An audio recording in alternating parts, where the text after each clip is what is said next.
What's going on, guys? Been a little bit since we did one of these moves at the dinner table at my mom's. Pretty early in the morning, uh, doing my usual morning routine when we get ready to head back to Louisiana here in just a little bit. For those of you wondering, father-in-law is stable, uh, much better. For those of you that know, had an emergency situation. Father-in-law was on his deathbed. Literally, we were called, "Hey, if you want to say goodbye, y'all better get here now." 6.5 hour drive. Emergency dialysis, kidney functions getting better, all the good stuff. So he's good to go ish.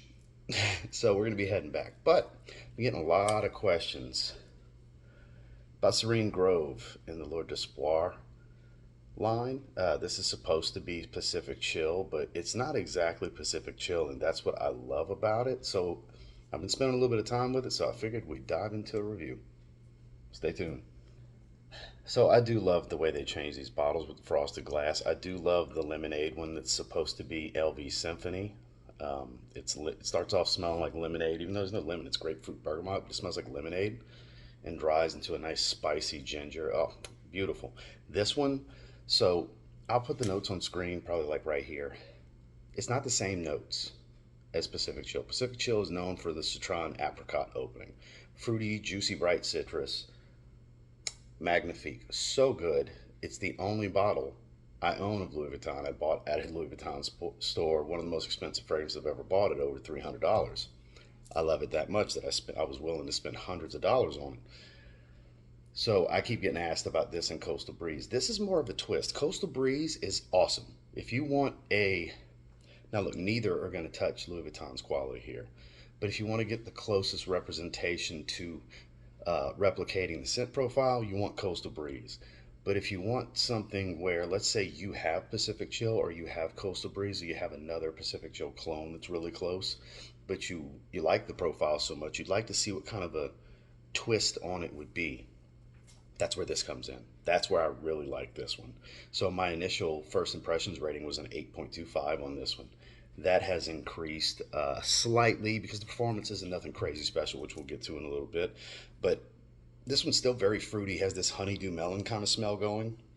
Starts to, even though that's not listed in the notes, it starts to dry into more of a peach. The peach comes out a bit more, but the basil note here kind of really starts to rear its head after a little while, and you get that spicy leafy green kind of smell. You get a little bit more of a woody accord that comes in, so it becomes a bit more woody green and spicy with this fruity kind of semi-tropical watery type of accord blend. And it's really good. I would say this is like 60 to 70%. I've been very consistent with that from the start. This is about 60 to 70% similar to Pacific Chill. You can tell they were kind of going that route, but again, like, Pacific Chill never even crossed my mind initially because the main thing that screams Pacific Chill, that citron to apricot smell, is not there. So I never really initially, until somebody brought up this was supposed to be Pacific Chill, I was like, okay, that kind of makes sense.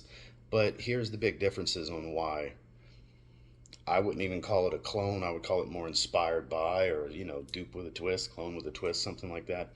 So I actually quite love that. So it makes it less redundant if you have a Pacific Chill clone that's really close that you enjoy, or you have Pacific Chill and you just want to experience a twist that, walks a similar path but kind of veers off and does a little bit of its own thing at the same time. That's where this comes in. This smells incredible. I'm a big fan of this one. And let's talk about performance because I know a lot of people are concerned with that. Now, as far as longevity, it's about what and what with what I get out of Coastal Breeze. Around 6 hours, nothing spectacular. 5 to 6 hour range in the couple of times I've sprayed this one's skin.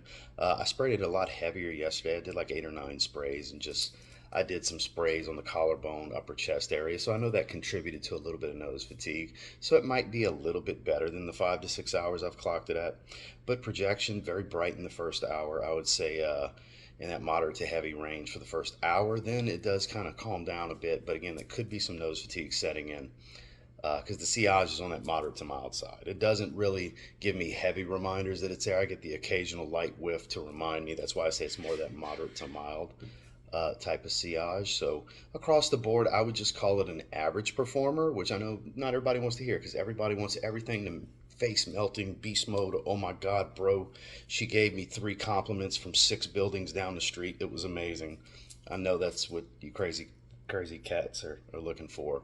Some of you, that's not this. That's which I wouldn't want that kind of performance anyway. I know I'm being over the top here, but average performance across the board. So if you're cool with that, it's a great fragrance. Final thoughts on this one. This is one of Paris Corner's better releases in recent memory. I think it's the best of the three in this line to come out. I'm bumping that overall grade to an 8.5 out of 10 overall because the development of the smell is just so enjoyable.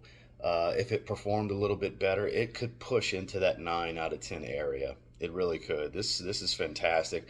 This is going to be in and out of my rotation all summer long, both casually during the day and randomly for out the shower scent, just in the evenings, just to sniff on. Because I quite dig this one. This is like really, really good. I'll probably wear it more than Coastal Breeze, honestly, because I like the twist. It'll give me more of a reason to stop spraying Coastal Breeze and start picking up that expensive ass Pacific Chill bottle and wear the real deal more.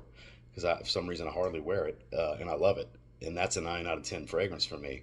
Whereas this, if it had similar performance to the original, it would be probably a 9 out of 10 as well. But an 8.5 out of 10. It's a great fragrance in my rating system. So yeah, this is one I would encourage checking out. I think it's worth grabbing, even if you have other Pacific Chill type clones in your collection already. If those are closer to smelling like the original, then this one's going to fit in your collection well, because this one smells less like the original, reminds you of it a little bit, but still brings other accords to the fold. Different fruits, different citruses. It's more of a spicy green heart. It's damn good. Well, that's my assessment. This came from Aroma Concepts, which I'll have linked down below if you want to check it out. I would strongly encourage it. This is the one that gets the main stamp of approval. The yellow in Memories of Summer, I think, is awesome as well. The Oud Rose fragrance is really good, but I'm full on summer fragrance mode right now, so stuff like this is winning me over big time. So thank you guys for checking out the video. Make sure to like and subscribe before you leave. We'll see you on the next one.